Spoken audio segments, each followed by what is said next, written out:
ఒక అడవిలో భారీ వర్షాలు కురిసే కాలం వచ్చింది.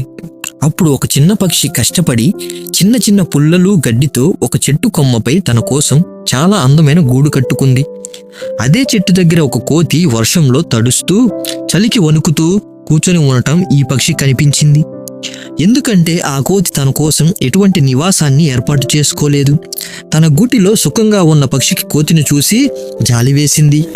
అప్పుడు పక్షి కోతితో ఇలా అంది, ఓ కోతి, నీకు కూడా మాలాగే చేతులు కాళ్ళు ఉన్నాయి. నువ్వు మా పక్షుల కంటే బలంగా ఉన్నావు. వాటిని ఉపయోగించి వర్షం రాకముందు నీకోసం ఒక చిన్న గుడిసె ఎందుకు కట్టుకోలేదు? కట్టుకొని ఉంటే ఈరోజు ఇలా వర్షంలో కష్టపడి ఉండేవాడు కాదు కదా. పక్షి సలహా విన్న కోతికి కోపం వచ్చింది. ఒక చిన్న పక్షి హేళన చేస్తూ బుద్ధి చెబుతుందని కోతి అవమానంగా భావించింది.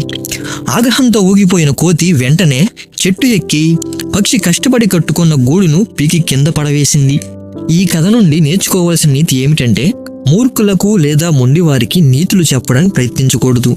అటువంటి వ్యక్తులు మీ సలహాను అర్థం చేసుకోకుండా మీకు హాని కలిగించాలని ప్రయత్నిస్తారు.